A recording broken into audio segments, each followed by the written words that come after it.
Si nosotros vamos al famoso diccionario de la Real Academia Española, el espiritismo se define como la creencia en que a través de un medium o de otros modos se puede comunicar ¿con quién?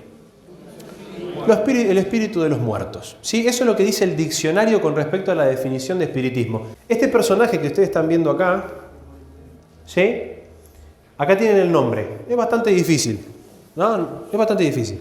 Pero este personaje tiene un alias, que había en la parte más fácil, ¿sí? Este es el alias, que es por el cual es más conocido.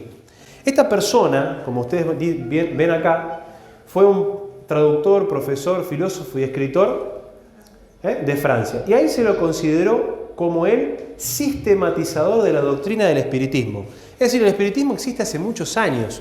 Ustedes, si recuerdan, en la Biblia, el primero que trabajó con el tema del espiritismo fue el diablo, con Adán y Eva. ¿Está? Es el primero que puso en práctica esto.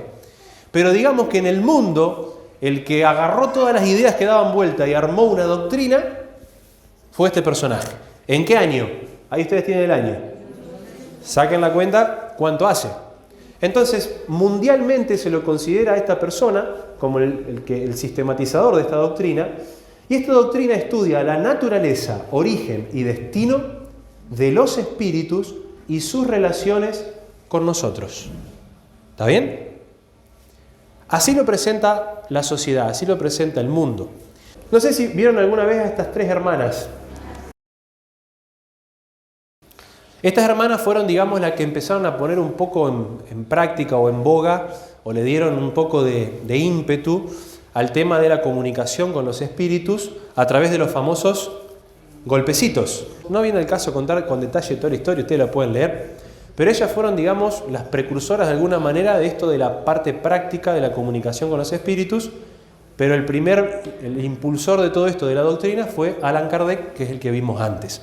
Ahora la pregunta es, ¿qué decía este hombre? ¿Cuál era su teoría o su enseñanza? Él decía lo siguiente: los espíritus anuncian que los tiempos designados por la providencia para una manifestación universal han llegado ya. Recuerden, 1857. Y que siendo ministros de Dios, presten atención a esto, y agentes de su voluntad, o sea, los espíritus, su misión es la de, ¿qué dice acá? ¿Y qué más? ¿A quién? O sea, a la humanidad. Y después dice, abriendo una nueva era a la regeneración de la humanidad. En otras palabras, lo que dice este hombre es que los espíritus iban a aparecer para instruirnos y mostrarnos de qué manera tenemos que vivir, formando una nueva era. Y en eso se basa esta doctrina. Es decir, nosotros tenemos que ser guiados por los espíritus de los muertos, lisa y llanamente. Y mucha gente cree en esto, practica esto, vive esto. Y de hecho hoy hay iglesias que están reconocidas por la sociedad que practican exactamente esto. Por eso, lo que nosotros vamos a tratar de hacer es demostrar por qué esto no es así y cómo hacer con la Biblia y el espíritu de profecía para dar una respuesta ante esta doctrina que se practica en todo el mundo. Por eso Hugo ahora va a tener la parte de la explicación de la doctrina del estado de los muertos, y prestemos suma atención y les aconsejo que tengamos la Biblia en la mano para marcar los textos y anotar.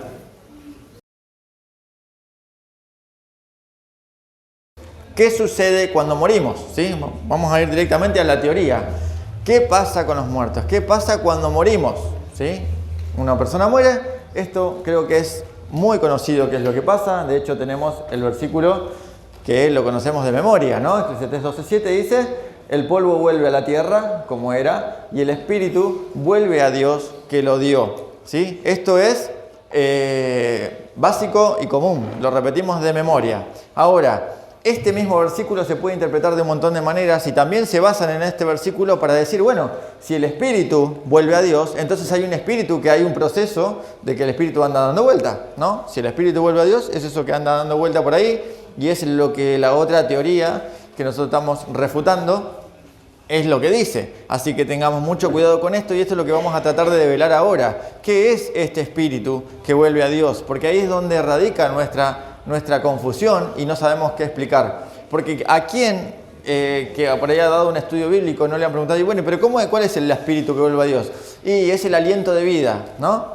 Y bueno, ¿y qué es el aliento de vida? Y es como un soplo, ¿no? Que vuelve a Dios y nos imaginamos esa bruma que sale del cuerpo y se vuelve a Dios.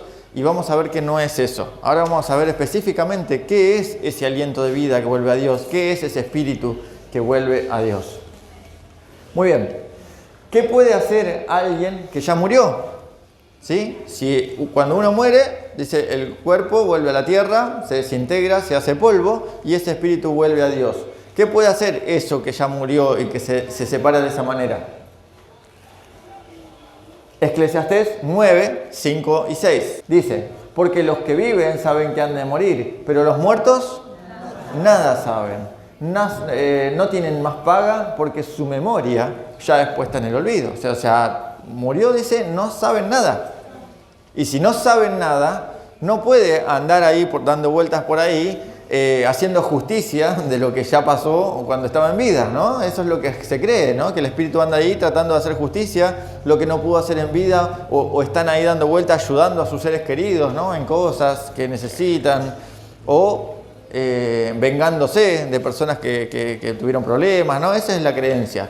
Pero acá nos dice Eclesiastés que nada saben, nada. Muy bien. También dice su amor, su odio, su envidia fenecieron ya y nunca más tendrán parte en todo lo que se hace debajo del sol. O sea que ya con un versículo, si nosotros creemos en esto, nos damos cuenta de que si no hay odio, no hay envidia, no hay nada, no hay amor, entonces no pueden estar con los seres queridos ayudando, no ayudando, vengándose o haciendo nada, porque ya no hay nada, ¿sí? Bien, ¿qué pasa entonces? Vamos al cielo cuando morimos y fuimos buenos, que es la otra creencia, ¿no? Cuando uno es bueno, va al cielo, cuando uno es malo, va al infierno y si no, queda ahí en intermedio, ¿no? En el famoso purgatorio, dando vuelta también para ver si se define, ¿no? Y a ver si te compensás un poquito, a ver a qué lado vas. Esa es la otra creencia.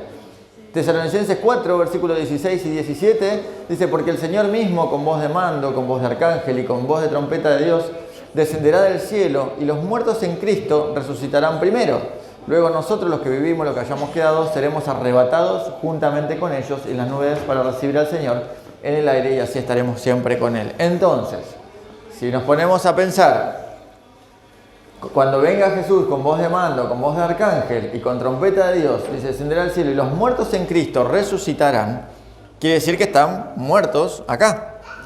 ¿Qué van a hacer? Si están dando vuelta por ahí, van a bajar, van a volver al cementerio donde esté enterrado supuestamente el cuerpo para volver a resucitar. Es medio ilógico, ¿no? Ni siquiera por la lógica nos damos cuenta de que esas teorías no tienen mucho sentido. No tienen mucho sentido, ¿sí? Ahora vamos a ver qué pasa igualmente con todo esto en el proceso. Bien. Entonces, ¿qué pasa cuando morimos? ¿Qué pasa?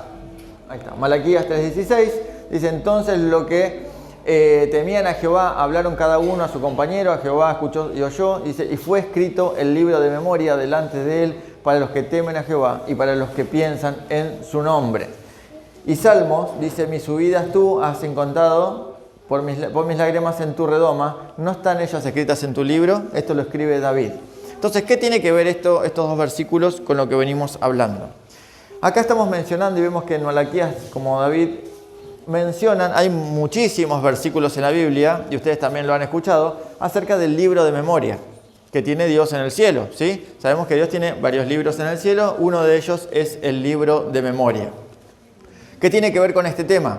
Justamente que en el libro de memoria es donde Dios escribe todo lo que nosotros hacemos día a día. Todo lo que nosotros vamos haciendo en cada minuto, en cada segundo, es nuestro libro de memoria. Está nuestro nombre y Hugo hizo esto, Hugo pensó esto, Hugo vuelve a hacer esto, se arrepintió, volvió a pecar, todo lo que nosotros hacemos, todo, absolutamente todo, está escrito en ese libro de memoria, ¿sí? Acá en Malaquías lo dice y David lo tenía muy claro, ¿no? Mi subida tú la has contado, o sea, ya Dios sabe cuando él huyó, cuando escapó. Dice, mis lágrimas están en tu redoma, o sea, hasta las tristezas que David tenía, sabían de que Dios la tenía registrada en su libro. ¿Sí? ¿Vamos bien hasta acá? Bien. Entonces, miren lo que dice en el libro Ellen White, La segunda venida del cielo, página 38. Los santos que duermen son cuidados como joyas preciosas. El dador de la vida reunirá en la primera resurrección a su posesión comprada, hasta que llegue esa hora triunfante, cuando resuene la última trompeta y el inmenso ejército surja para victoria eterna. Cada santo que duerme será conservado con seguridad y será guardado como una joya preciosa a la que Dios conoce por nombre, mediante el poder del Salvador que estuvo en ellos mientras vivían, porque fueron participantes de la naturaleza divina, son sacados de entre los muertos, ¿sí? Acá está mencionando el Uruguay cómo funciona el proceso entre la vida y la muerte. Si estuvimos en nuestra vida, lo que hacemos en nuestra vida, Dios lo guarda en ese libro de memoria para ser devuelto a la hora de la resurrección. Y lo voy a explicar de esta manera, voy a tratar de ser breve, cómo funciona el proceso de la memoria y lo que somos. Nosotros somos, nuestra persona, somos nuestra memoria. No sé si lo habían pensado así alguna vez, pero nosotros somos nuestra memoria. ¿Por qué? Porque nosotros desde que nacemos sin saber nada, ¿no? Somos bebés, dependemos totalmente de otra persona, nacemos sin saber nada. Vamos aprendiendo de a poquito, primero cómo agarrar la mamadera, cómo agarrar los juguetes, después aprendemos cómo comer, después vamos aprendiendo cómo caminar, ¿sí? Se nos van enseñando diferentes cosas y eso va quedando en nuestra memoria y vamos aprendiendo. Una vez que ya lo aprendimos, no hace falta que todos los días nos enseñen cómo agarrar la cuchara para comer, cómo lavarnos los dientes, cómo agarrar el vaso de agua. Eso ya queda, es inconsciente. Vamos y lo hacemos porque ya lo memorizamos y es lo que hacemos. Ahora, de acuerdo a nuestra vida, cómo nosotros la hayamos vivido, qué hayamos vivido en nuestra vida, se va formando nuestro famoso carácter. Y somos quienes somos, ¿no? Y nos conocen, los demás nos conocen, por eso, por nuestro carácter. Ya sabemos, por ejemplo, acá entre ustedes que se conocen, si alguien dice algo o le tiramos una frase típica de alguien, seguramente los demás pueden decir, esa lo dijo tal persona. O esa frase la dijo tal otra persona. ¿Por qué? Porque ya conocemos su manera de pensar, su manera de proceder, e identificamos a cada uno cómo es de acuerdo a su carácter. ¿Por qué? Porque esa memoria, esa vida, lo lleva siempre a cumplir esos patrones, ¿sí? A hacer siempre más o menos lo mismo. De hecho, nosotros podemos reconocer a otras personas sin siquiera verlas, ¿no? A veces, tal persona dijo tal cosa de vos. No, esas palabras no son de esa persona. Entonces ya sabemos distinguir. ¿Por qué? Porque la conocemos. Entonces, nosotros somos nuestra memoria, o sea, nuestro carácter se forma gracias a esa memoria que vamos teniendo y guardando todo lo que vamos aprendiendo día a día. ¿Vamos bien hasta acá? Bueno, ahora, si nosotros un día perdemos nuestra memoria, dejamos de ser quienes somos, ¿sí? Y eso lo podemos ver, ¿sí? Por ejemplo, a mí si me cortan un brazo, sigo siendo yo. Me cortan los dos brazos, sigo siendo yo. Me faltan las piernas, sigo siendo yo. Ahora, pierdo la memoria y dejo de ser yo. Porque me olvido todo lo que aprendí hasta ahora y ya lo que yo hacía de una manera ya no lo voy a hacer porque no me acuerdo cómo era. Eso lo podemos ver en algunas patologías, por ejemplo el Alzheimer, ¿sí? ¿Lo han visto? Las personas se olvidan de todo, hasta de cómo comer, de qué hacer, de quiénes son las personas. Entonces una frase muy común, seguramente lo han escuchado, una persona que tiene Alzheimer, el hijo puede decir, esa persona que está ahí no es mi papá o no es mi mamá. ¿Por qué? Porque cambió la actitud, cambió la forma de proceder, porque se olvidó todo, perdió la memoria y deja de ser quien es. Entonces, si nosotros tenemos en cuenta esto, el libro de memoria que Dios tiene en el cielo es registrar justamente lo que nosotros hacemos día a día. Y si lo que nosotros hacemos día a día es lo que forja nuestro carácter, ¿qué es lo que Dios tiene registrado en ese libro de memoria? Nuestro carácter. No es nada más y nada menos que nuestro carácter. Por algo, esa frase muy común entre nosotros, que lo único que vamos a llevar al cielo, ¿qué es? Nuestro carácter, porque es lo que está registrado en nuestro libro de memoria. Y no tenemos que preocuparnos, como dice David, en registrar todo lo que nos pasa, porque Dios ya lo tiene registrado allá. No vamos a necesitar decirle a Dios cuando venga, acordate que yo hice esto, que hice lo otro, que perdí lo otro, que a mí me trataron así, que a mí me trataron mal. No necesitamos nada. Dios lo tiene registrado en su libro de memoria. Entonces, eso es lo que está en el cielo. Recordemos esto porque tiene que ver con lo que vamos, ¿sí? Somos guardados, vamos siendo guardados en ese librito en el cielo. Miren lo que dice este otro párrafo de la segunda venida del cielo también, página 39. La personalidad preservada en un nuevo cuerpo, el título, ¿no? Nuestra identidad personal quedará conservada en la resurrección. Aunque no sean las mismas partículas de materia ni la misma sustancia material que fue a la tumba, las maravillosas obras de Dios son un misterio para el hombre. El espíritu, el carácter del hombre, vuelve a Dios para ser preservado allí en la resurrección. Cada hombre tendrá su propio carácter. A su debido tiempo Dios llamará a los muertos dándoles de nuevo el aliento de vida y ordenando a los huesos secos que vivan. Saldrá de la misma forma, pero estará liberada de enfermedades y de todo defecto. Vive otra vez con los mismos rasgos individuales, de modo que el amigo reconocerá a su amigo. Entonces, ¿qué es ese aliento de vida que vuelve a Dios cuando nosotros morimos? ¿Qué es ese espíritu? Excelente. Es nada más y nada menos que nuestro carácter. Por eso no es un espíritu, un alma, algo que anda dando vuelta. Es nuestra vida. Todo lo que Dios fue registrando día a día hasta que nosotros morimos, nos morimos, listo. Se separó el cuerpo de eso. Eso queda guardado automáticamente en el libro y queda ahí guardado, dice, como joya preciosa hasta que Él vuelva a buscarnos. Cuando nosotros resucitamos, ni siquiera vamos a ser los mismos. Porque dice que vamos a hacer otras partículas nuevas. Somos una creación nueva. No podemos resucitar con las mismas partículas o el mismo cuerpo que teníamos porque era un cuerpo de pecado. Y vamos a resucitar hechos nuevos, sin defectos, sin enfermedades, sin nada. Entonces vamos a tener las mismas características físicas para que nos podamos reconocer. Pero vamos a ser personas nuevas. O sea que ni siquiera el cuerpo va a ser el mismo. Por eso, ya con estos textos, con estas citas, nos damos cuenta de que no hay nada dando vuelta. Y por eso es que se separa todo. Y no hay nada dando vuelta cuando uno muere. ¿Sí? ¿Vamos bien hasta acá? Muy bien. ¿Por qué entonces Jesús mismo dice que la muerte es un sueño? ¿Sí? Hasta esto es mal interpretado. Jesús mismo lo dijo y eso es verdad. ¿Sí? Pero cuando Jesús mismo se refiere de que la muerte es un sueño, no está hablando literalmente de que la muerte es un sueño. Porque cuando uno duerme, ¿qué pasa? Está ahí. La persona está ahí. Entonces, no es literalmente un sueño. ¿A qué se refiere Jesús cuando dice es un sueño? Voy a despertarlo. En su poder de resurrección, Él habla del carácter reversible de la muerte. Para Él es tan difícil despertar o resucitar a un muerto como nosotros despertar a alguien que está durmiendo. Bueno, a algunos es más difícil despertarlo que a otros, ¿no? Pero bueno, se refiere a esto. Nosotros si sacudimos a alguien que está durmiendo lo puede despertar fácilmente. Bueno, Jesús para resucitarlo es el mismo esfuerzo. A eso se refiere con que es un sueño para Él. Pero para nosotros no es un sueño. Esa persona está muerta y ya no hay más nada, ¿sí? Bien, último pasaje dice, Dios cuenta las cosas que no son como si ya fuesen. Él ve el fin desde el principio y contempla el resultado de su obra como si estuviese ya terminada. Los preciosos muertos, desde Adán hasta el último santo que muera, oirán la voz del Hijo de Dios y saldrán del sepulcro para tener vida inmortal. Esta condición que se anticipa en su propósito es contemplada por Él como si ya existiese. Para Él los muertos viven. Él ya ve el futuro, Él ya sabe lo que va a pasar. Por eso, cuando los patriarcas o alguien se quería presentar, ¿quién es tu Dios? ¿Qué decían? Yo tengo el mismo Dios que el Dios de Abraham, el Dios de Isaac, el Dios de Jacob, ¿se acuerdan? Bueno, todos esos personajes ya estaban muertos. ¿Por qué Dios permite que sigan hablando de personas muertas como si estuvieran vivos? Justamente por esto, porque para Dios ya ve el final desde el principio y sabe que esos patriarcas están ya registrados para la salvación. Entonces Dios no es Dios de muertos, es Dios de vivo. Él está viendo el futuro desde el principio. Pero esa es la particularidad de Dios en su omnipresencia y en su omnipotencia. ¿Sí? Para nosotros los muertos cuando mueren no hay más nada. Y el carácter es el espíritu que vuelve a Dios. ¿Sí? ¿Estamos bien hasta acá?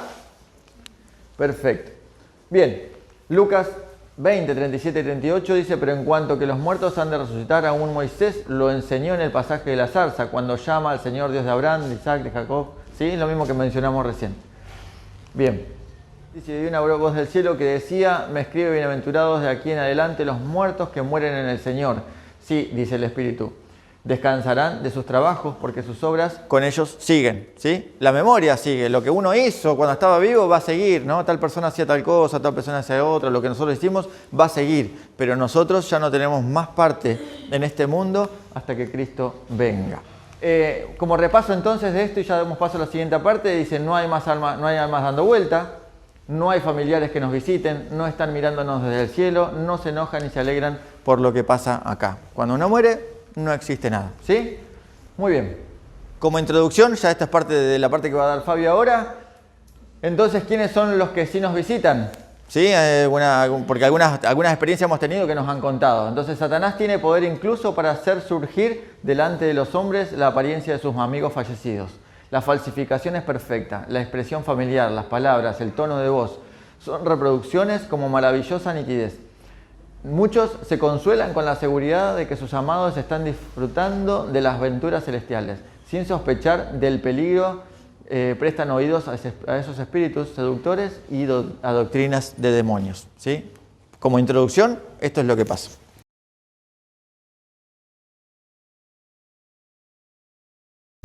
Ahora vamos a trabajar lo que es la segunda sección, que tiene que ver con lo que Dios dice acerca del espiritismo, tanto en la Biblia como en el espíritu de profecía, y también cuáles son los engaños satánicos para el tiempo del fin, previos a la segunda venida de Jesús.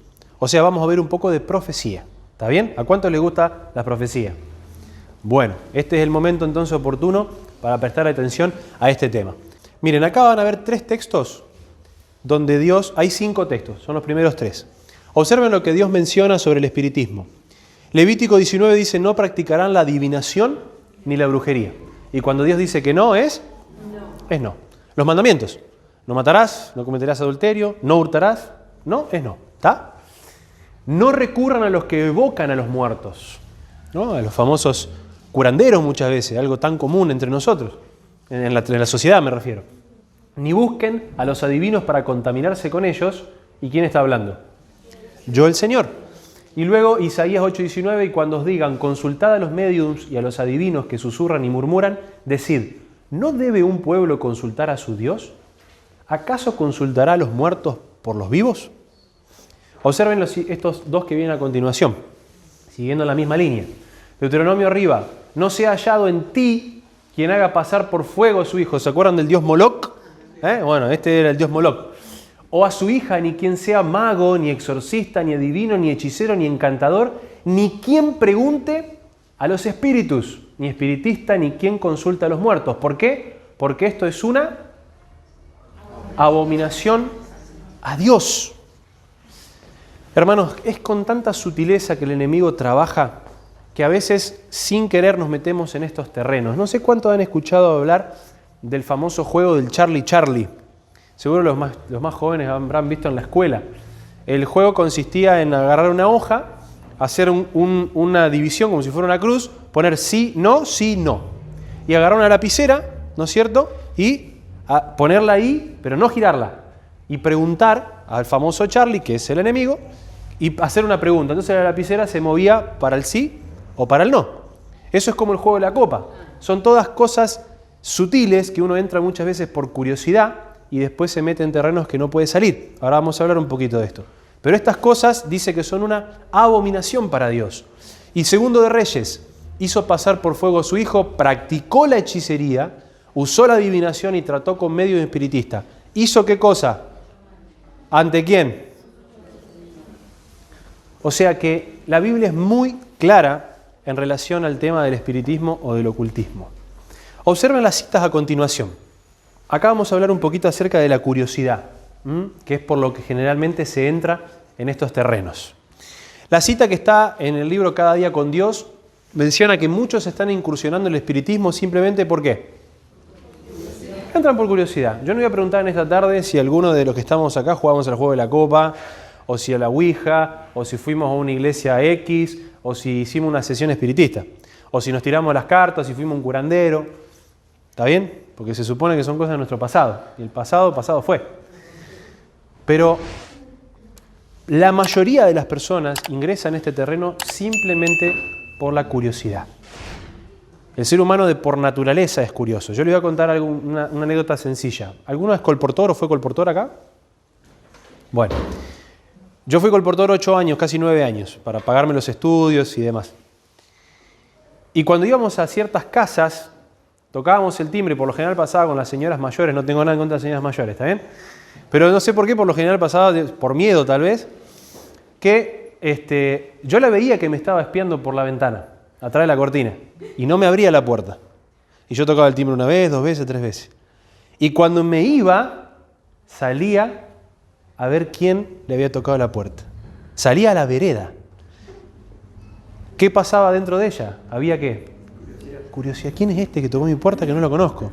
Y más en los pueblos chicos, más en los pueblos chicos. Entonces, como yo sabía que esa reacción iba a ocurrir, golpeaba 3, 4 veces la puerta a propósito, me iba y me escondía en la casa de al lado, y cuando la señora salía rapidito, vecina, ¿cómo le va? Y ya no tenía forma de zafar, a menos que se metiera para adentro, ¿no? Somos curiosos los seres humanos por naturaleza. Entonces, como el enemigo sabe eso, también juega con nuestra curiosidad en este terreno. Observen, la cita dice, no tienen verdadera fe, ¿no es cierto? Las personas que entran solo por curiosidad, no tienen verdadera fe en él, en el espiritismo, y retrocederían horrorizados ante la idea de convertirse en mediums, pero se están aventurando en terreno prohibido y peligroso. Cuando se encuentran bien entrampados en la red del enemigo, descubren que están sometidos a un poder que convierte a sus siervos en los más despreciables esclavos, y nada puede librarlos de él sino el poder de Dios. Solo el poder de Dios. Miren, otra cita. Acá, esta cita es un poquito larga, la voy a comentar, pero esto tiene que ver con el tema de llevar a personas a los curanderos. La cita menciona que los apóstoles, a las personas de casi todas las clases de espiritismo, pretenden tener el poder ¿de qué? De sanar, ¿no? Llévalo a fulano que él te lo sana. Llévalo a mengano que él te lo cura. Si le tenés que pagar tanto, le tenés que llevar una ofrenda, pero él te lo cura. Y esto, hacia el norte de nuestro país, es mucho más común, cada vez más, ¿no? Los famosos curanderos, el fulano de tal que trabaja con animales, que hace esto, que hace aquello. Los trabajos, los famosos trabajos, ¿no? Han escuchado seguramente de gente que dice, me hicieron un trabajo, ¿no?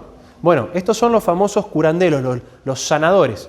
Y en la época que Elena de White escribió esto, la gente, estos sanadores decían que tenían un poder por la electricidad, el magnetismo, remedios simpáticos, ¿no? Entonces dice, no hay pocos aún en esta era cristiana.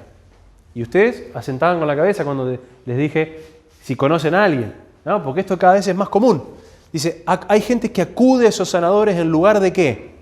De confiar en el poder del Dios viviente. ¿Tiene poder Dios, sí o no? Sí. ¿Y cuánto poder? Gloria a Dios, todo el poder. Cuando nosotros recurrimos en oración y Dios contesta esa oración, ¿cómo nos sentimos? Alegres, felices. Es decir, ¿qué Dios que tengo? ¿No? Entonces, estas personas confían en otros que no es el poder de Dios y en la habilidad, y también confían en la habilidad de médicos cristianos bien calificados. En nuestra iglesia tenemos cantidad de herramientas para ayudar a sanar a una persona, y tenemos también herramientas espirituales. El ungimiento, no voy a hablar hoy del ungimiento, pero el ungimiento no debe ser lo último en la vida de una persona. Cuando está enferma debería ser lo primero, ¿tá? Pero no vamos a hablar de eso. Entonces la cita continúa y menciona que hay madres que escuchan de estos sanadores y desesperadas porque ya no saben qué hacer, lo llevan. Dice, ella confía en su hijo amado al cuidado de ellos y así lo coloca en las manos de Satanás con tanta seguridad como si éste estuviera a su lado. Ustedes dirán, pastor, ¿por qué me decís esto? Porque yo no lo voy a hacer. Y eso espero. Pero tal vez vos conocés a alguien que hace esto, o que está desesperado y quiere hacer esto. Entonces vos sabés qué decirle. Esa persona literalmente lo que está haciendo al llevar a su hijo, o a un pariente, o un amigo, o un curandero, es ponerlo en los brazos de ¿quién? Es como decirle al diablo, toma, te regalo una persona, ahí la tenés. Aunque estemos desesperados, hay otras formas. Entonces miren lo que dice la cita después. Dice, en muchos casos la vida futura del niño es controlada por un poder satánico que parece imposible que se pueda quebrantar. A veces cuando no sabemos por qué una persona es como es, que tiene formas de ser, que vos decís, este parece que está endemoniado, tiene un carácter tremendo. A veces cuando vos recabás en el pasado de esa persona, descubrís que los padres lo llevaban a curanderos. Y esa persona necesita ¿de quién? De Jesús. Y ahí estás vos para ayudar. ¿Está bien? Ojo con esto. Avanzamos. Vamos a entrar acá en la parte profética. Les voy a pedir que abramos la Biblia en el versículo que aparece ahí, por favor. Vamos a ver 4 textos acerca de esta profecía tan importante para el tiempo del fin y que tenemos que tener los ojos abiertos. Primera de Timoteo 4:1 es un texto que habla acerca de apostasía. ¿Qué significa ser apóstata? Significa que yo abandono lo que creo. Significa que abandono la creencia que tengo. ¿Se acuerdan de Apocalipsis cuando habla de las 7 iglesias? La iglesia de Éfeso dice, tengo contra ti que has perdido tu primer Amor, gente que ha apostatado. ¿Conocen a personas que alguna vez estuvieron en nuestra iglesia y hoy no están? Que le llamamos ex-adventistas, ¿no? Internamente. Pero ellos apostataron de alguna manera, por alguna situación. Bueno, este versículo habla un poco de la apostasía, pero observen lo que dice. El Espíritu dice claramente que en los postreros tiempos, ¿cuándo? Postreros tiempos, hacia adelante, hacia el final, algunos apostatarán de la fe escuchando ¿a quién? Y doctrinas de demonios. ¿Sí? Otro texto que va encadenado con este. 2 Tesalonicenses 2, 9 y 10, van juntos estos textos. Dice que hay un inicuo cuyo advenimiento es por obra de Satanás. ¿Qué significa la palabra advenimiento? ¿Qué significa? Segunda venida. Nosotros creemos en la segunda venida de Cristo y por eso nos llamamos ¿cómo?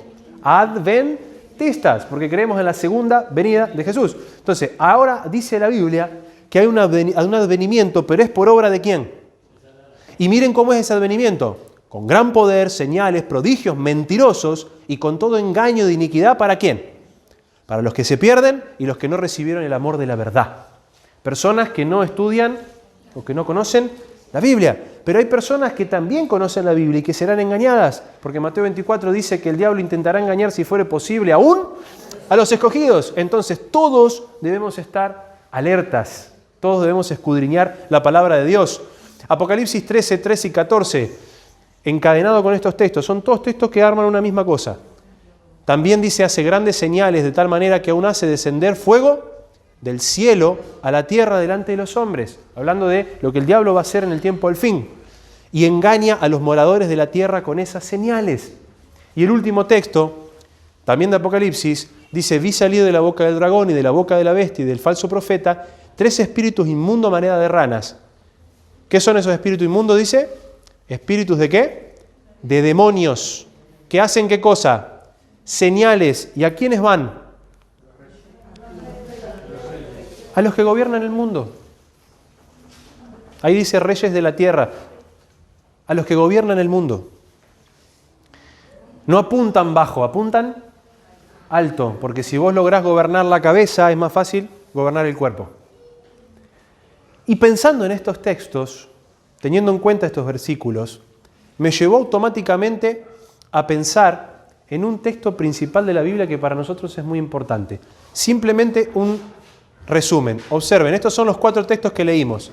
Presten atención que 3 de ellos mencionan la palabra engaño. Y si vos pensaras así rápidamente, ¿qué versículo de la Biblia habla acerca del engaño? Se me vino a la cabeza automáticamente Apocalipsis 12. Fue lanzado fuera el gran dragón, la serpiente antigua que se llama Diablo y Satanás, el cual, ¿qué cosa? No una parte del mundo, a todos. Intentará engañar, si fuere posible, aún a los escogidos. Por eso, este engaño no es solo para los que no son de la iglesia. Este engaño es absolutamente para todos, para el que no esté preparado, para el que no esté consagrado, para el que no esté alerta. ¿Se acuerdan cuando Jesús le dijo a los discípulos, velen para que no entren en tentación? Velad porque vuestro adversario el diablo anda como rugiente buscando. Es responsabilidad nuestra conocer las profecías. Es responsabilidad nuestra conocer cómo van a ser los tiempos de acá a la venida de Cristo. Nosotros tenemos revelado eso en la palabra de Dios y debemos estudiarlo. Por eso, dentro de estos engaños, vimos que ahí hay un montón de cosas, ¿no? Fuego del cielo, ¿se acuerdan? Van a los reyes de la tierra, hacen señales, prodigios, con gran poder. Entonces, el espíritu de profecía, ampliando estos textos, dicen que es el engaño más exitoso y fascinante de Satanás, calculado para captar la ¿qué? Simpatía de las personas. Cuando una persona te gana la simpatía, es más fácil decirle que sí, ¿o no? Si alguien te quiere venir a vender algo y no lo conoces, y viene con cara de perro, ¿le comprás o no le comprás? ¿Por qué volvemos muchas veces a los negocios a comprar aunque sea más caro? Porque nos tratan bien. Entonces, cuando vos te ganan por la simpatía, es más fácil llegar a un sí. Entonces, el diablo idea un plan calculado, dice la cita, está planificado, está armado, para captar la simpatía de aquellos que han dejado a sus amados en la tumba. Ángeles malignos toman la forma de esos seres amados, relatan incidentes relacionados con sus vidas. Para que vos digas, sí, es este. ¿Se acuerdan Satanás cuando representó a Samuel ante Saúl? Dice, veo un anciano que viene desde las profundidades de la tierra vestido de tal manera. Y dice la Biblia, y Saúl entendió que era Samuel. No era Samuel, pero el enemigo lo representó de tal manera para que el otro lo reconociera. Entonces menciona y dice, realizan actos como los que ellos realizaban mientras vivían. De esta manera inducen a la gente a creer que sus amigos muertos son ángeles que flotan en torno a ellos y se comunican con ellos. Estos ángeles impíos que pretenden ser los amigos muertos son considerados con cierta idolatría y para muchos su palabra tiene mayor peso que la Biblia. Tremendo. Nuestro mayor peso debe ser la palabra de Dios. Pero como decía Hugo, hoy este misticismo que hay en nuestra sociedad también conlleva esto. El tema de los sentimientos hacia esas personas que fallecieron. ¿Quién no quiere volver a sus amados, volver a ver a sus seres amados? ¿Quién no quiere ver a su papá, a su mamá, a su hermano, a su amigo, a su abuelo que lo extraña? Si no fuimos hechos para morir, fuimos hechos para vivir para siempre. El pecado distorsionó el plan de Dios y como el diablo sabe eso, busca la manera de simpatizar para que nosotros caigamos en esas trampas. Miren esta otra cita, para ir cerrando esta parte. Satanás tiene poder incluso para hacer surgir delante de los hombres la apariencia de sus amigos fallecidos. Y miren cómo es la falsificación. Esto me llamó la atención. La expresión familiar, las palabras, el tono de la voz son reproducidos con maravillosa nitidez. Segundo de Corintios 11:14. Y el mismo Satanás se disfraza como ángel de luz. Cuando Jesús fue tentado en el desierto, ¿de qué manera se le presentó? Como un ángel de luz. Y si se transforma en un ángel de luz, ¿por qué no puede transformarse en un ser querido? E imitarlo a la perfección. ¿Conocen buenos imitadores hoy en día? ¿No? ¿Cuánto? Y uno los escucha y dice, no lo puedo creer, es este. Es igual, el que no lo conoce es igual. Bueno, el diablo es el mayor falsificador de la historia, comenzando desde el mismo Edén. Y la cita dice que las personas no sospechan en qué peligro están y prestan oído a espíritus seductores y a doctrinas de demonios. ¿No? Cuidado. Esta otra cita dice que para el diablo y para sus ángeles no es difícil hacerse pasar por ¿quién? Noten esta división. Esto no es un detalle menor. Ellos pueden hacerse pasar por los que están muertos y se van a salvar y por los que se van a perder. Santo y pecador. Vos, si yo te traigo a la memoria así, va a ver, en mi iglesia, cuando vos eras chico, o cuando recién entraste a la iglesia, ¿quién era tu referente? No me lo digas, pero ¿quién era tu referente dentro de la iglesia? Siempre una persona en la iglesia que se destaca. Es decir, este es el hermano o la hermana más consagrada de esta iglesia. Siempre hay uno que se destaca. Y uno cuando recién entra dice, ¿cómo me gustaría tener esa espiritualidad que tiene esta persona? Y esa persona muere un día y queda, como decíamos hoy, sus obras con ellos siguen, ¿no? Y los recordamos. Y de repente un día, ¡poc!, se aparece este hermano o tu hermana en tu casa y dice, mi hermano, te vengo a visitar que tanto te extraño. Y vos te agarras desprevenido. Y vos no sabés esto. Los sentimientos están ahí.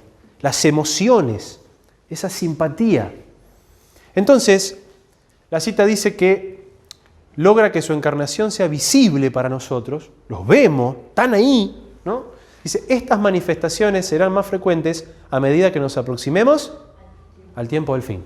Y habrá demostraciones de carácter asombroso. Como por ejemplo, como leímos recién, que caiga fuego ¿de dónde? ¿Ya cayó fuego del cielo en la tierra alguna vez? Sí. Elías. No una, sino 2 veces. Entonces el diablo falsifica lo que Dios hace. Todo falsifica. Y nosotros debemos estar atentos a esos engaños, porque hay una profecía que menciona que muchos o algunos apostatarán de la fe yéndose detrás de doctrinas de demonios. Esto es una invitación, hermanos, a estudiar nuestra Biblia. Es una invitación a escudriñar la palabra de Dios. Por eso hago una pregunta nomás, así un paréntesis. ¿Estás estudiando tu Biblia? ¿Estás estudiando el espíritu de profecía? Cierro con esto. Acá está el mayor y último gran engaño del diablo. ¿Se acuerdan que el texto decía cuyo advenimiento es por obra de Satanás? Y dijimos que el advenimiento significa segunda venida. El mayor engaño que el enemigo tiene es falsificar la segunda venida de Jesús. Yo sé que para algunos esto no es nuevo. Pero me sorprende ver hermanos de nuestra iglesia que no saben esto, y con muchos años dentro de la iglesia. La cita lo menciona, ustedes pueden leer después el conflicto, esto está en el conflicto de los siglos, eventos de los últimos días. Y dice que el mismo Satanás se hará pasar por Jesús, simulará que Cristo vino. ¿Y cómo va a ser esa simulación? Lean por favor el capítulo 1 de Apocalipsis en sus casas. Y ahí que Juan representa, dicen que, ¿se acuerdan que Juan cuando estaba en Patmos, Dios le revela el Apocalipsis y dice cómo es Jesús cuando lo ve?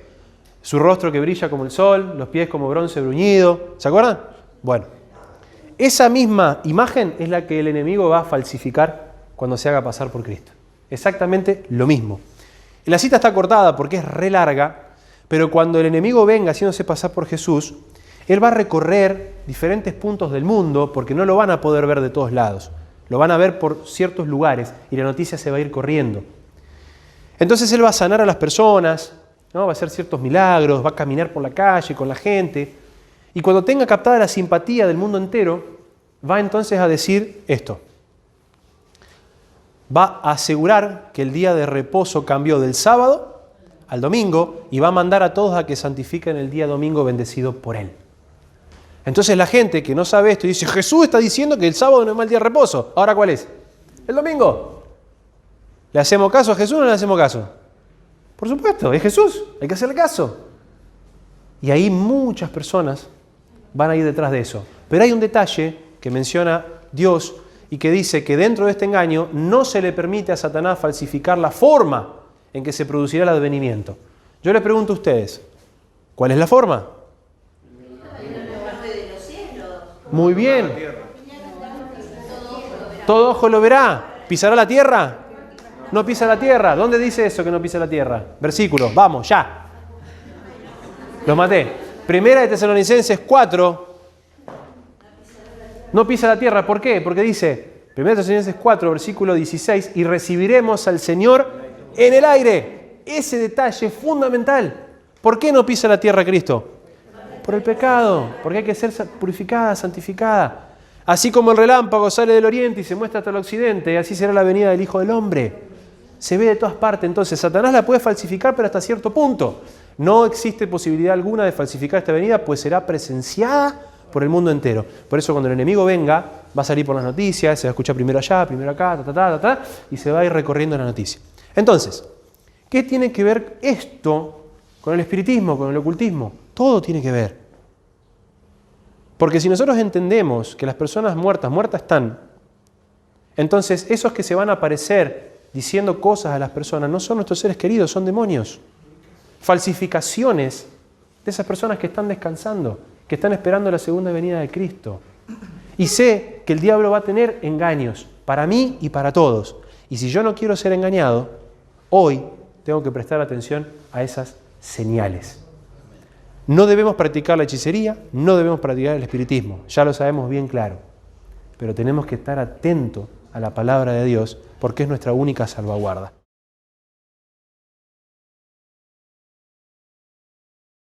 Voy a mencionar, la idea de esto no es que salgamos sabiendo nombres específicos, voy a mencionar algunos órganos que están en nuestro cerebro, 3 o 4 cositas nomás, son nombres difíciles, la idea no es que se los aprendan de memoria, simplemente para que sepamos que están, que existen, que nos conozcamos por dentro y así poder saber cómo funciona. Porque esto, si bien es algo espiritual, y dimos las bases espirituales, tiene un funcionamiento en nuestra cabeza, en nuestro cerebro, en nuestra anatomofisiología, en nuestra neurofisiología. Por eso yo puse esta pregunta para empezar. ¿Qué pasa en nuestro cuerpo, en nuestro cerebro cuando participamos de estas cosas? Que Fabio habló de la curiosidad, todo empieza por la curiosidad, ¿sí? ¿Creemos que lo podemos manejar? Porque a veces nosotros cuando somos más jóvenes, ¿no? Participamos de estas cosas porque, total, no pasa nada, ¿no? Yo en esto no me meto, es simplemente para ver nomás, lo tomamos como un chiste, de verdad lo tomamos como un chiste, lo hacemos como con risa. Y menciono esto también porque esto está metido en todo en nuestra vida, el espiritismo está metido en todo. ¿Quién no mira tele acá? ¿Quién no mira películas? ¿Quién no mira dibujitos animados? El espiritismo está metido en todo eso. El enemigo se mete en cada cosa, en cada mensaje, en cada imagen, en cada cosa que nosotros vemos. Por eso tenemos que tener cuidado, porque por ahí yo no voy a ir a un curandero, por ahí yo no voy a un espiritista, a un medium, no veo gente muerta, no hablo con los muertos, pero sí me gustan las películas de terror. O sí me gustan las películas que tienen que ver, no sé, de algún tema, que siempre, fíjense, siempre en todas las películas se da el mensaje de una persona que está muerta. Siempre hay un mensaje que habla alguien que habla del otro lado, alguien que se le aparece. Siempre da esa idea. Los dibujitos animados también, ¿no? Son chistosos, son graciosos, pero siempre hay almitas, espíritus y cosas así. Ya las tradiciones, Halloween, está metido en todo, en toda nuestra vida. Ahora, ¿qué actitud tenemos nosotros como cristianos ahora sabiendo esto? ¿Creemos que lo podemos manejar? Total, es una pavada. ¿Qué me va a hacer que yo mire una película? Ahora vamos a ver cómo funciona nuestra anatomofisiología y vamos a ver si realmente no pasa nada con nosotros cuando miramos o participamos, aunque sea de lejos, de estas cosas, ¿sí? ¿Escucharon hablar de esa palabra? ¿Dopamina? Dopamina, sí, es una catecolamina, es una sustancia que está en nuestro organismo. Te pongo ahí arriba. Que está en nuestro organismo, ¿sí? Se genera en nuestro cerebro, ¿sí? Tengo que apuntar allá, ¿sí? Es un neurotransmisor, ¿sí? Que se maneja por el sistema nervioso central. ¿Qué quiere decir sistema nervioso central? Que se maneja solo y que es lo que maneja todo nuestro organismo, ¿sí? Toda nuestra manera de pensar y de funcionar, ¿sí? Llevan neurales y señales entre las neuronas, o sea que eso funciona siempre sin que nos demos cuenta. E interviene en el sistema de recompensa. ¿Qué es el sistema de recompensa? Es todo eso que a nosotros nos hace bien. Nuestro organismo tiene un sistema de recompensa. O sea, yo todo lo que hago es para obtener algo. Nos guste o no nos guste. Funcionamos así. ¿Para qué voy a trabajar? Y para cobrar un sueldo. Y después, cuando cobro la plata, ¿qué hago? Y bueno, voy a hacer algo que me guste, ¿no? Bueno, así en todo. Cuando yo hago algo es para obtener una recompensa. Cuando consigo esa recompensa, mi organismo lo asimila y se pone contento, ¿sí? Yo trabajo, cobro un sueldo, digo, bueno, lo que más me gusta es ir a comer un helado, ¿no, Fabio?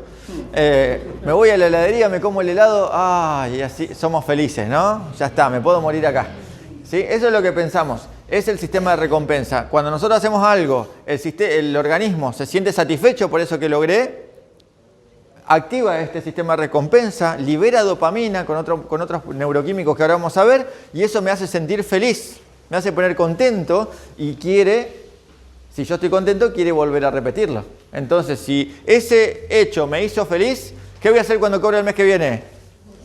Otra vez comer helado, ¿sí? Después voy a tener que ir al nutricionista, pero bueno. ¿Sí? Así funciona, cada vez más se va reforzando este sistema de recompensa porque uno se sintió bien con eso, ¿sí? Bueno, bien. Se estimula el núcleo accumbens, ¿sí? En el centro que es el centro del placer. En el núcleo accumbens se estimula por la dopamina y eso es lo que me origina el famoso placer, lo que yo denomino placer o algo que me gusta. Vamos a abrir acá, mi compañera. Vamos a hacer una neurocirugía. Vamos a sacar, esto es lo que nosotros tenemos dentro de nuestra cabecita, ¿sí? Algunos lo tenemos así con colores, algunos lo tenemos así lisa. Bueno, esto simplemente lo pinté de esta manera porque esto se llama, bueno, ella lo debe conocer, ¿sí? Las áreas de Brodmann.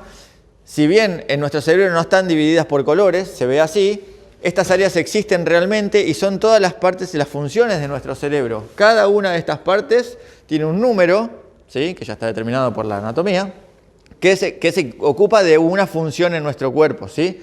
Esta se ocupa del área de la vista, esta de la percepción de la vista, acá está la parte del habla, acá está la parte de nuestras acciones, acá está la parte del movimiento. Entonces, por eso cuando nosotros tenemos un ACV o algún accidente cerebrovascular o algo cerebral o algún tumor, depende de la parte del cerebro donde está localizada, presiona o lesiona, es la parte que dejamos de hacer, ¿sí? Por eso que funciona esto. Bueno, muy bien. Esto, si nosotros lo abrimos en el medio, tenemos que se llama cuerpo calloso, que es lo que une los dos hemisferios del cerebro, y acá en el medio, ¿sí? Más o menos a esta altura, es donde se encuentra todo esto que estamos nombrando acá, el núcleo accumbens, donde se libera la dopamina y todo esto, ¿sí? Está en el medio de nuestra cabeza. Bien, ahí está el núcleo accumbens, visto de frente, más o menos en los dos laterales. Es tan chiquitito que parece una nuez, es algo un poquito largadito. Ahí es donde se libera y se origina la dopamina, ¿sí? Más o menos ahí está localizado. Acá relaciona el núcleo accumbens, donde se libera la dopamina, ¿sí? con la área orbitofrontal, que la orbitofrontal es aquí, nosotros, bueno, si acá se lo pudieron ver, más o menos, ¿sí? En la cabeza está acá. Nosotros tenemos los ojos acá, ¿no? A esta altura más o menos. Y está directamente relacionado la vista, el área órbitofrontal, que es esta parte, ¿sí? Con el núcleo accumbens, y el área frontal, ¿sí? El lóbulo frontal. ¿Qué tiene que ver el lóbulo frontal? Es lo que a mí me va a hacer todas las acciones. Todo lo que yo voy a hacer, las acciones que yo hago, está comandado por el lóbulo frontal. De ahí vienen los versículos, ¿sí? Será puesto como frontal en nuestra frente, ¿sí? O tendremos el nombre o el sello en nuestra frente. No quiere decir que el sello de Dios o el de Satanás lo vamos a tener acá escrito en la frente. Se está refiriendo al lóbulo frontal. ¿A qué voy a hacer yo con lo que sepa o con lo que no sepa o lo que no haga? ¿Sí? A nuestras acciones. De ahí viene eso, ¿sí? Entonces está relacionado todo esta parte, ¿sí? Lóbulo frontal, núcleo accumbens y el área órbitofrontal. No se preocupe que ahora vamos a ver por qué estoy diciendo todo esto, ¿sí? Tiene un sentido. Ahí está todo el sistema, ¿sí? El área tegmental ventral, que es donde se origina la dopamina, hace todo este recorrido, ¿ve? Y estimula todo el área frontal, que es la parte de nuestras acciones. Acá está la parte de la vista que habíamos mencionado recién, el núcleo accumbens. Y acá, que ahora lo vamos a ver también, que es este cuerpo calloso que yo mencioné acá, que mostré acá, ¿sí? Esta parte, el giro del cíngulo, y el sistema límbico, no sé si lo han escuchado alguna vez, es todo lo que se encarga de nuestra parte emocional. Todo lo que tiene que ver con nuestras emociones se comanda y se origina en esa zona. ¿Vieron cómo está todo relacionado? ¿Sí? Si recuerdan algunas palabras que fue diciendo Fabio con respecto a cómo funciona todo esto, tiene que ver con esto. ¿Sí? Bien. ¿Sí? El sistema está apagado y se activa cuando sentimos la necesidad. ¿Sí? Este sistema de recompensa, de sentirnos bien o querer sentirnos bien, se activa cuando nosotros queremos sentirnos bien, hacemos algo para sentirnos bien. ¿Sí? No sé, tengo ganas de comer un chocolate. Hoy me como el chocolate, se estimula, ¿sí? Este sistema de recompensa, satisfago mi necesidad, el organismo siente placer por haber satisfecho esa necesidad. Y ya sabemos que con el chocolate satisfago una necesidad y después se va a volver a querer repetir, y así con cada una de las acciones. Todo lo que a mí me cause placer o que mi organismo me libere dopamina, eso lo voy a querer repetir para después volver a sentir esa sensación de placer. ¿Sí? Es inconsciente esto. Bueno, entonces, ¿es bueno satisfacer las necesidades si eso me genera placer? ¿Es bueno o es malo? Depende, muy bien, ¿sí? Está muy bien, porque a veces nosotros tenemos necesidades o tenemos deseos de querer hacer cosas que sabemos que no debemos hacer, ¿sí? Entonces a veces satisfacer esta necesidad no es buena siempre porque es adictivo.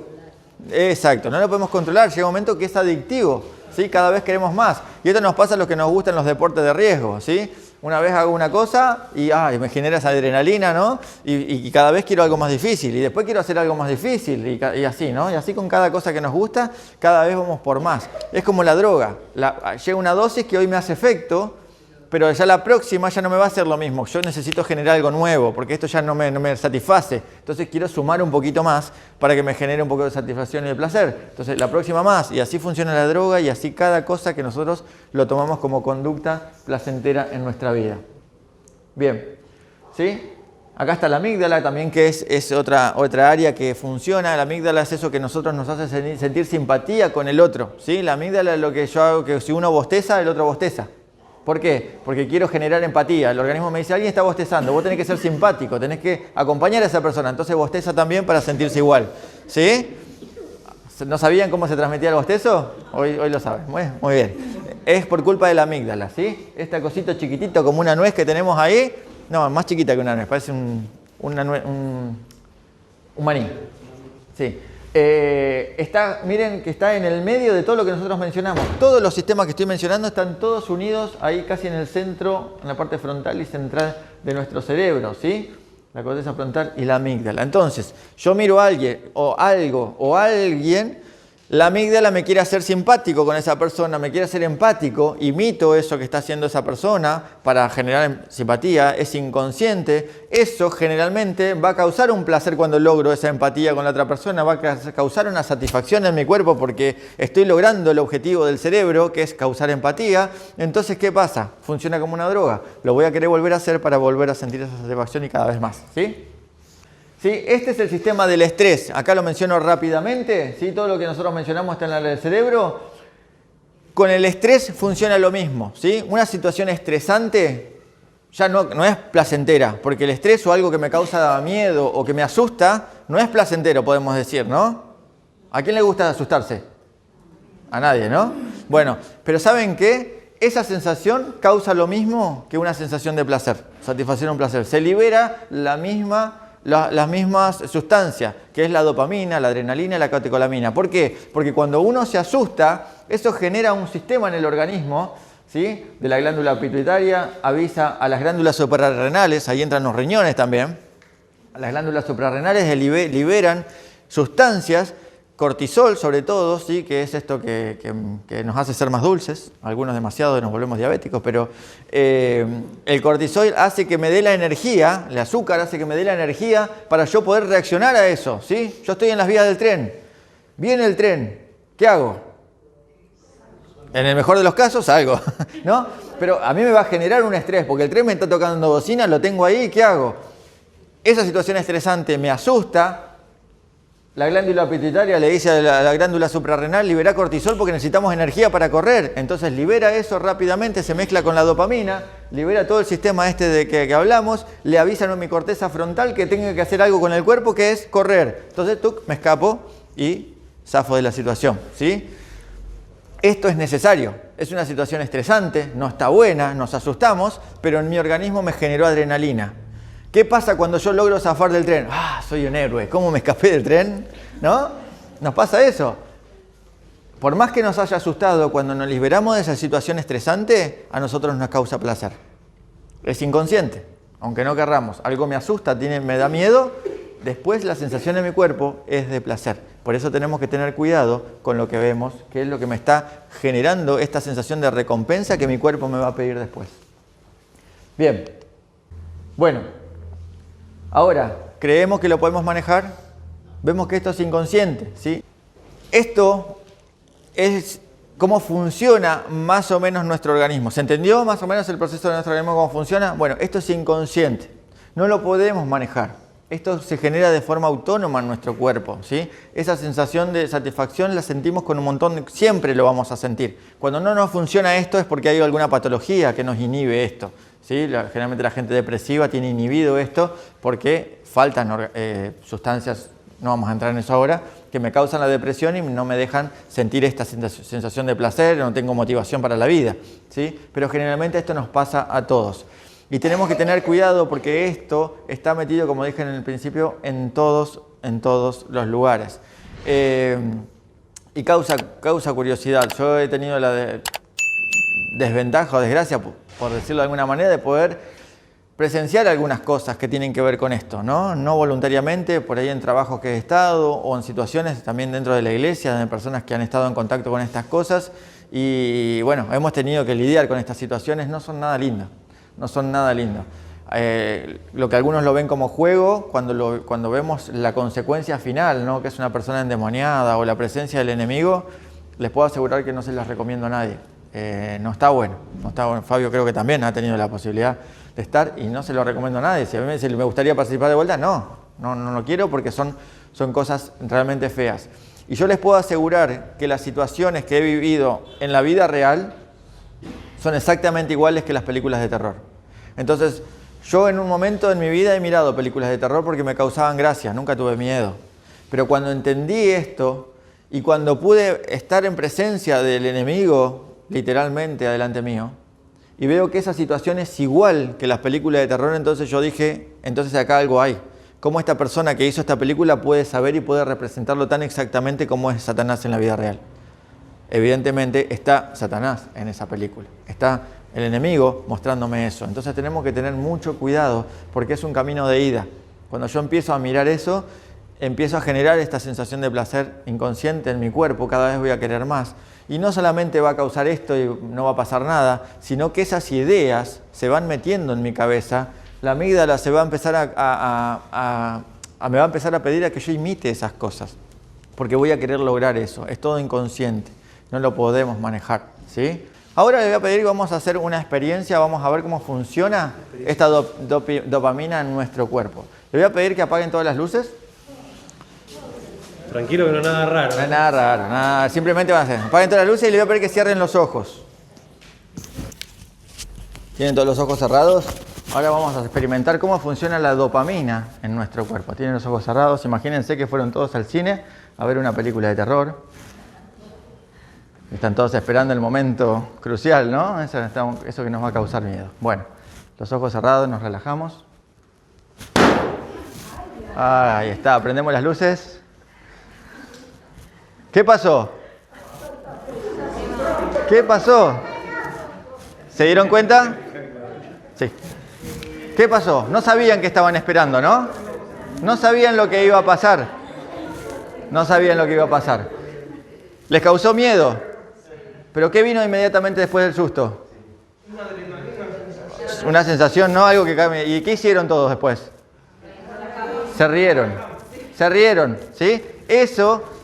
Esa sensación que sintieron en el cuerpo es la dopamina, ¿sí? Se asustaron y lo primero que hace el cuerpo es alerta, querer salir corriendo, ¿sí? Les está funcionando bien todo el sistema de catecolaminas.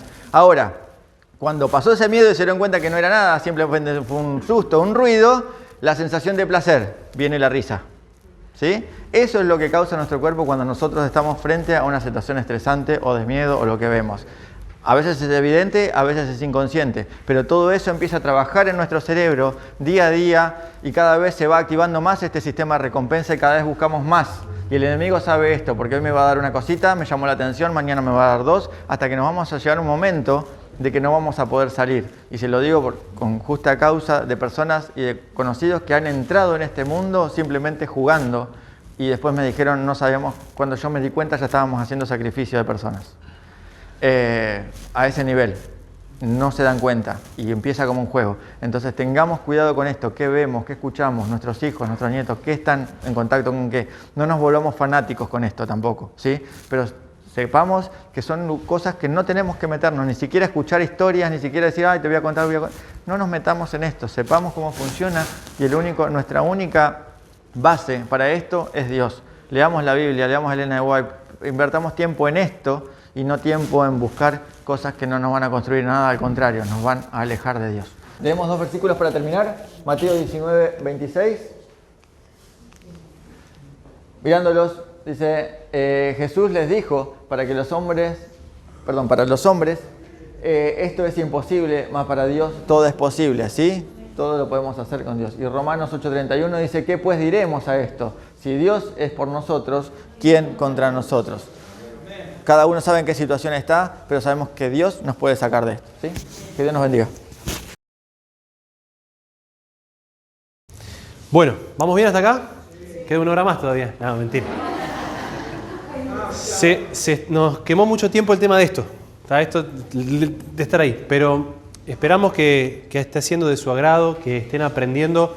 Nosotros aprendemos también al compartir todo este taller. Ya es la tercera vez que lo damos y cada vez que lo damos revisamos los power, hablamos, nos reunimos con Hugo el otro día para ver qué cositas agregar, qué sacar, qué no. Oramos juntos, nos preparamos con mucha oración para esto y hay más cosas para dar, no es solo esto. Está bien, esto es un pantallazo, digamos, general, de alguna manera. Pero queremos que ustedes se vuelvan a casa no con miedo, sino fortalecidos espiritualmente, con más ganas de estudiar la Biblia, con más ganas de conocer las cosas de Dios en profundidad y también con herramientas para ayudar a aquellos que tal vez estén sufriendo algo de esto o que no sepan del asunto. Porque nosotros todos somos herramientas en las manos de Dios. ¿Está bien? Queremos cerrar con lo siguiente. La última parte es la parte, digamos, por llamarlo de una manera práctica, en el sentido de qué hacemos con toda la información que recibimos, qué hacemos con todo esto que aprendimos o que repasamos. Entonces, hoy habíamos terminado en esto del engaño del enemigo, ¿no? En esta parte. Y si esto me ayuda, ¿no? ¿Qué debo hacer y cómo encuentro solución? Hugo ya presentó algunas cosas, pero queremos también dejarle algunas citas y textos que pueden sumar. Mateo 17, 19 al 21 dice, viniendo entonces los discípulos a Jesús aparte, dijeron, ¿por qué nosotros no pudimos echarlo fuera? ¿Se acuerdan de la historia del muchachito que no pudieron liberarlo del demonio? Entonces Jesús le dice, por vuestra poca fe. Hugo mencionó esto de estar en situaciones enfrentando al enemigo, así digamos cara a cara, y no es nada agradable, sinceramente no es agradable, Y ahí lo único que nosotros tenemos es recurrir a Dios, porque es el único que tiene el poder para vencer al enemigo. Pero eso a mí me causa ruido cuando hay personas de otras denominaciones que dicen, vos tenés que reprenderlos al diablo. Vos no. Es Dios en todo caso el que lo va a reprender. Vos sos una herramienta en las manos de Dios pidiendo que Dios haga algo. Pero yo no tengo ninguna autoridad, yo no soy nadie. Cristo es todo. Entonces, Jesús dice, por vuestra poca fe no pudieron, dice, porque de cierto os digo que si tuviere fe, ¿no? El famoso texto, como un grano de mostaza, ¿no? Dice, pero este género no sale sino con oración y ayuno. Ahí encontramos la fortaleza en Dios para ir a ayudar a esas personas en el nombre de Jesús. Después hay una cita que dice, una vez que son inducidos a someter su mente a la dirección de Satanás, éste los mantiene cautivos. Nada, y repito, nada sino el poder de Dios en respuesta a la oración ferviente puede librar a estas almas. Yo soy un agente de Dios, un agente de oración, y esa es la famosa oración intercesora. ¿Sí? La oración intercesora. Y más si oramos como pueblo de Dios, juntos, cuando hay una situación como esta, hay una cita del Espíritu de Profecía que dice que cuando oramos como grupo se puede esperar un poder mayor que si oramos solos.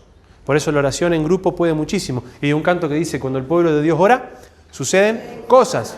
Y ustedes han visto que cuando oramos todos juntos por algo, las cosas se dan como Dios quiere y a veces se dan antes de lo que esperamos incluso. Miren esta otra. Espíritus de demonios representando a parientes o amigos apelarán a nuestras más tiernas simpatías. Lo que hablábamos hoy, de esto que Hugo explicó, tiene mucho que ver en lo que pasa en nuestro cuerpo con esto. Dice, y obrarán milagros. Debemos resistirlos ¿con qué? Con la verdad bíblica. Escrito está. ¿Cómo hizo Jesús para enfrentar a Satanás? Escrito está. No tentarás al Señor tu Dios. Escrito está, escrito está. Jesús mismo lo hizo así. Él es nuestro ejemplo. Entonces nosotros enfrentamos estos engaños con un escrito está. El estudio de la Biblia, importantísimo. Tal vez no tengas la memoria prodigiosa de otros, ¿no? Que son rememoriosos así. Pero si vos tenés el contenido ahí, en tu cabeza, porque lo estudiaste, la Biblia dice que el Espíritu Santo lo va a recordar. Pero va a recordar si hay contenido. Si no hay contenido, no puede ayudar mucho. ¿Está? Es como ir a estudiar es como ir a rendir un examen sin estudiar. Dios me va a ayudar. No, eso es presunción. ¿Está bien? Yo tengo que hacer mi parte para que Dios haga la suya. Cerramos con esta. Nuestra única seguridad consiste en confiar en Dios sin duda alguna y en seguir fielmente las instrucciones de su palabra.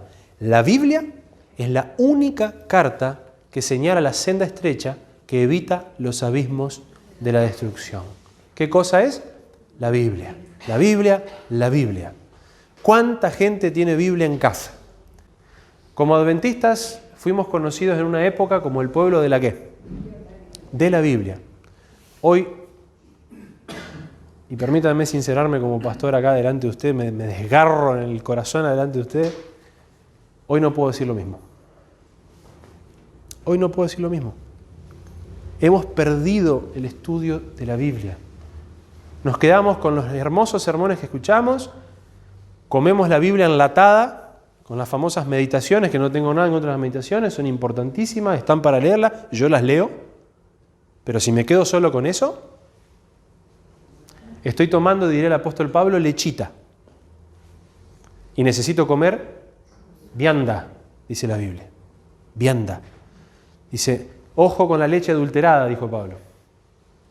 Yo debo tener mi experiencia personal. Miren, hermanos, si hay algo que nosotros nunca debemos perder, hagan silencio un segundito.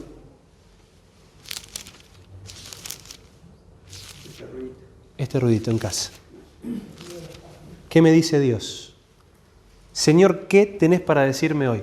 Aunque te hayas levantado tarde y te das cuenta que no te da para hacer un culto largo, aunque sea léete un versículo antes de salir y orá y andá meditando ese texto, pero que no se te haga costumbre eso. Porque si todos los días te pasa lo mismo, estamos en un problema. Hay un problema de mayordomía en el tiempo, no vamos a entrar ahí. Pero el estudio de la Biblia, Jesús dijo, escudriñar las Escrituras, porque en ellas tenéis ¿qué cosa? La vida eterna. Y ellas son las que dan testimonio de mí. Juan 5:39. Necesito mi salvaguarda. Por eso quisiéramos cerrar simplemente con un repasito de todo lo que dijimos hasta acá y ahora damos para si hay alguna pregunta. Perdón, algunos me levantaron la mano hoy, no les di porque tal vez cuando llegaba al final daba la respuesta, pero si no ahora dejamos las preguntas, ¿sí? De todo lo que vinimos hablando podemos decir que es importante saber del tema del espiritismo, ¿sí? Es importante conocer, escudriñándolo todo, reteniendo lo bueno. El saber no ocupa lugar, el que añade ciencia añade dolor, pero es bueno saber del tema, pero no darle cabida a la curiosidad en cosas que Dios no me pide meterme. Yo lo sé, pero no me meto, porque no lo necesito. Segundo, fuimos diciendo que hay que confiar en el poder de Dios, el único que puede salvar a alguien en una situación en terreno del enemigo. Yo soy un instrumento en sus manos. Mi poder contra el poder de Satanás pierde 50 millones a 1. No ir a curanderos ni nada similar. Dijimos también que la palabra de Dios y la oración son mi salvaguarda. Nunca menospreciar el poder oculto que hay en una canción, una película o actividades relacionadas con el ocultismo. Hay procesos fisiológicos que generan reacciones incontrolables para el ser humano. Esta fue la parte que explicó Hugo hace un ratito. Y por último, predicar de este tema para que otros conozcan la verdad y no ser engañados. Somos herramientas de Dios. Te invito a buscar el último texto de esta tarde. Primera de Juan, capítulo 1. Esto quisiera que lo leas de tu Biblia. Si tuviéramos que resumir todo lo que dijimos en un texto de la Biblia, permítanme el atrevimiento, yo usaría este. ¿Sí? Primera de Juan, capítulo 1, versículos 5 al 8. 5 al 8. Ahí está el ruidito que hablábamos recién. Dice, este es el mensaje que hemos oído de Él y os anunciamos. Dios es, ¿qué cosa? Luz. Y no hay ningunas, eso no es un error de traducción, es correcto. No hay ningunas tinieblas en Él. Si decimos que tenemos comunión con Él y andamos en tinieblas, ¿qué hacemos? Mentimos y no practicamos la verdad. Pero si andamos en luz, como Él está en luz, tenemos comunión unos con otros y la sangre de Jesucristo, su Hijo, nos limpia de todo pecado. En Dios no hay tinieblas, hermanos. En Dios todo es luz. Oh, andá allá o hace esto porque eso está Dios. No, Dios está donde está la luz. Por eso, de alguna manera, esperamos que esto haya sido de ayuda para nosotros en primer lugar, para ustedes, y que esto los anime a seguir incursionando en la palabra de Dios. Abrimos tal vez 5 minutos para alguna pregunta que pueda haber.